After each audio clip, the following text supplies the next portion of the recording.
Now, nagpapatuloy Sharon Navite. Pag-ilabi pare, hindi na hirete. Kung magkakalanganin sigurado sa liste.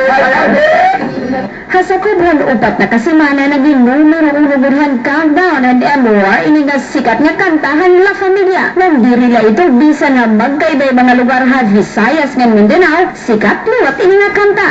Pero sikat talaga kay, you know what, aside yata global series na number 1 na nila kanta, for the third week, hopefully siguro fourth week paghapon and the coming weeks, the song is also being played by mga MOR radio stations. Pero haluyo ini nga ira kasikat nagpapapugod ang La Familia nga igpapadayon nila ang paghimuhin mga waray nun nga mga kanta. Paano palugod mo nitong ibataw kung mas matim o Robert ng mga taga-didaudo na hindi na kalala iyo.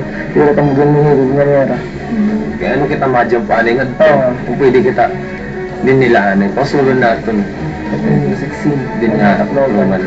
Labot lahan mapasok nga pagkarawat han mga taga-Leyte ng summer, han mga waray nun nga ira mga kanta, hatag sa tagsa nakuha hin inspirasyon, hira Exodus 10K nga JC nga paghimuhin kanta. Bakit nagkakaroon nga na ba? Siyempre, Robert man kita kadamot. Bakit ang tawag ito, brainstorming. Banding na Banding na naman. Papasalamat kami nga na support taga pero yung hip-hop ko na taklaban ba? Diriging tatamay at wari-wari hip-hop.